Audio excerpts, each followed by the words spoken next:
All right, so today's episode comes from Ripley's, believe it or not. Yay! And these are all shockingly true. Believe it or not. Yes. Hope we don't get a copyright. To believe it. I choose not. No. Okay. I believe anything. No. I do too. I kind of do. All right, would you like to hear about Mary the Hanged Elephant? It's the first story. Yeah, it's not a good one, but I don't know. I haven't read any of these, so.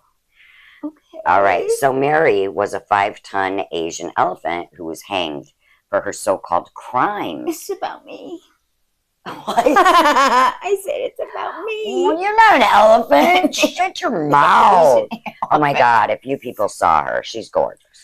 Okay. She's 5-ton elephant. You be quiet. Elephant.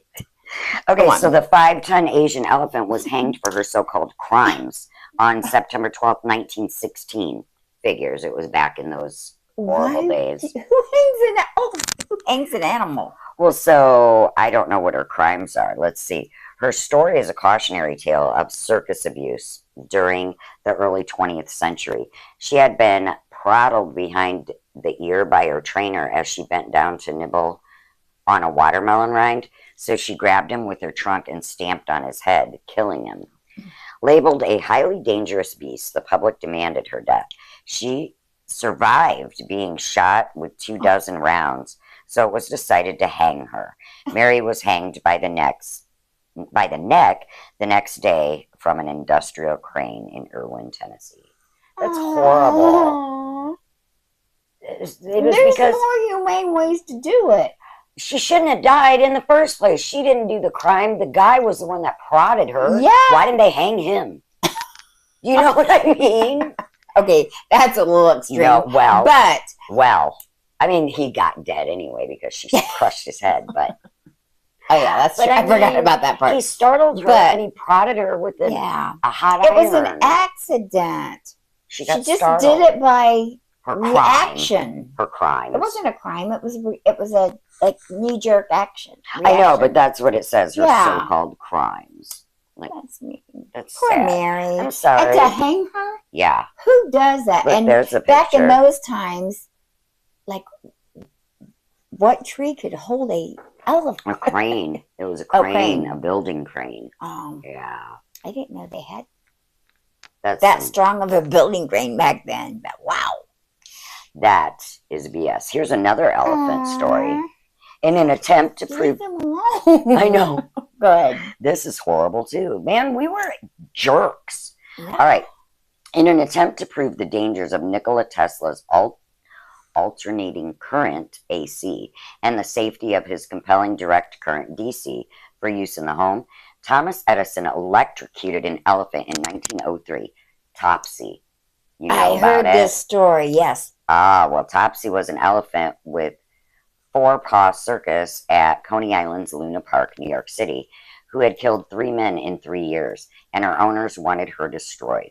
Edison suggested electrocution, a method that had been used for human execution since 1890. Topsy was fed carrots containing potassium cyanide before a current of 6,600 volts was sent through her body, killing her in seconds. A crowd of 1,500 witnessed the event, which Edison also filmed. Well, Edison, you're a jerk, and you stole everybody's ideas, so... Sorry. Wow. He was some... We were so mean to animals back then. Like, they had no rights. It was awful. I didn't mean to start this show out on a... on a downer. Right. You want to hear about Phone Home? I don't think it's about an elephant. A man spent 2 years living in a cramped phone booth in Dallin City, Wyoming, Providence, China. He sleeps by curling up into a ball on top of cushions, and he hangs his spare clothes from the roof. All right. Got another elephant. Here we go. What's up with the elephants? Elephant collision. Driving home from church in Enid, Oklahoma, a couple collided with an elephant that ran across the highway after escaping from a nearby circus. The elephant was unharmed apart from a broken tusk. Well, see, I wonder why they're all running away, because they were mistreated. Yeah. I mean, I would explain that to your insurance company. I was driving home from church, and this elephant came ran out of nowhere in front of me. He just came out of nowhere. Yeah. Sure he did. Sure. All right, so tourism bosses in Vienna, Austria, found a way to frighten off rats from the city's sewers by playing bagpipes. Nobody likes bagpipes. I kind of do, actually. Yeah, I do. I do. The Third Man tours, which walk the sewers made famous by Orson Welles' cult 1949 movie, were closed down when health chiefs ruled that the risk of rat bites was too great. But now they're back in business after hiring a bagpiper whose shrill sounds send the rodents running for cover. Yeah, where do they go? Yeah, in people's bags up their pant legs. Yikes. Okay, you want to hear about a damn coincidence? Yeah. Well, J.G. Turney drowned in 1922 after surveying the future site of the Hoover Dam. In 1935, his son Patrick became the last person to die in the dam's construction when he fell from an intake tower. So his father died before, and then his son died after. Wow. What a coincidence. That's crazy. That's their family legacy. Yeah. And the grandson will die after it's drained. Yes, it'll just go down the drain. It's not funny. It isn't. I mean, rest in peace and all. A professional clown was elected to represent São Paulo in Congress after picking up 1.3 million votes in 2010 Brazilian general elections. Them Brazilians are crazy. They'll like elect monkeys and stuff. Like, you know what I mean? Yeah, remind me after we're done to tell you a story. Okay. All right. I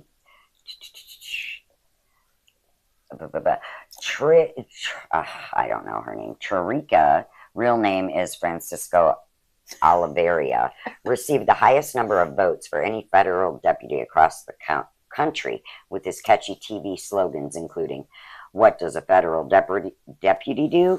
I have no idea, but vote for me and I'll let you know." Okay. Awesome. Great. So we have a clown. Well, we had a clown running us for 4 years, so. Okay, so city transportation officials in Cambridge, Massachusetts tried to calm drivers annoyed at receiving parking tickets by putting instructions on the reverse side about how to relax by bending the body into simple yoga positions. So you get a ticket, but go to the park and relax. You'll figure out how to pay it. I like it. I like it a lot. So Perry Watkins of Buckinghamshire, England, has built a dining table that can travel at speeds of 130 miles an hour. He took the chassis of a Reliant sports car, fitted a 4-liter Land Rover Discovery engine boosted by nitrous oxide injection, and then added a table, 6 dining chairs, and a fake meal. The driver sits under the roast chicken. The tax disc is stuck to a champagne bucket. The brake lights are built into rolled-up napkins, and the exhaust fumes come out of 2 silver teapots.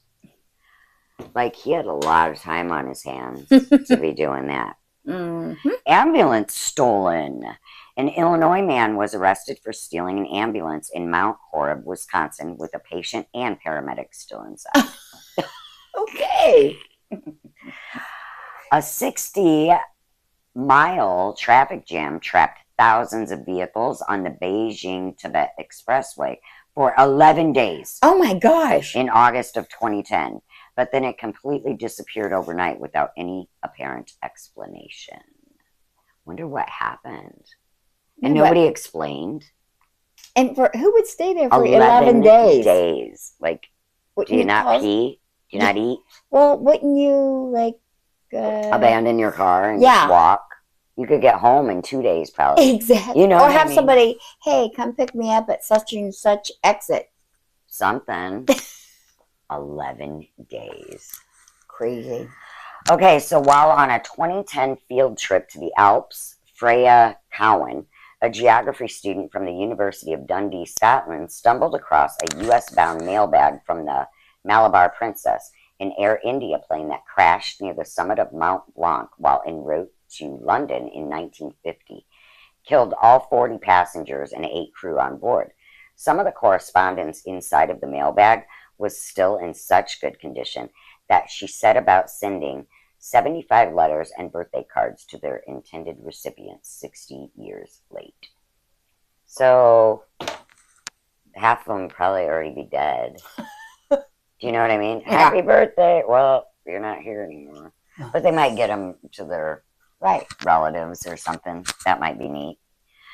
All right, so Cyril Howarth from Lancashire, England, spent $75,000 converting a 70-foot-long canal narrow boat into a replica of a World War II German U-boat. Unlike other submarines, this vessel stays strictly on the surface. Whoopity-doo. Mm-hmm. Okay, and then for $3,000, UK-based firm and vinyl will press a person's ashes out of their pet into a playable record featuring their favorite music, a personal message, or their last will and testament. The ashes are sprinkled onto a raw piece of vinyl and then pressed by plates. When the plates exert pressure on the vinyl to create the grooves, the ashes are pressed into the record. Customers can also have their own album cover portrait created by mixing their ashes into the paint. Yeah, it's going a little far, right? Mm-hmm.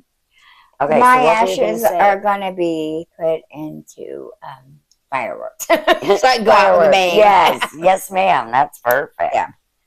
No. Oh, I do have one last one. Do it. This one's crazy. I saved the crazy for last. Yay. 2 people found themselves in an unbelievable predicament after being thrown from their motorcycle in Hubei province, China in 2010. They flew head first into the mouth of a drain pipe that was just 1 foot 8 inches wide, and they stuck fast. You know what I mean? They just Fortunately, passerby saw their feet protruding from the polluted water pipe and notified firefighters who dug the couple free in just 10 minutes. Could you imagine? I wonder if the pipe was full of poop. Why would I think that? Because I'm gross. Sure.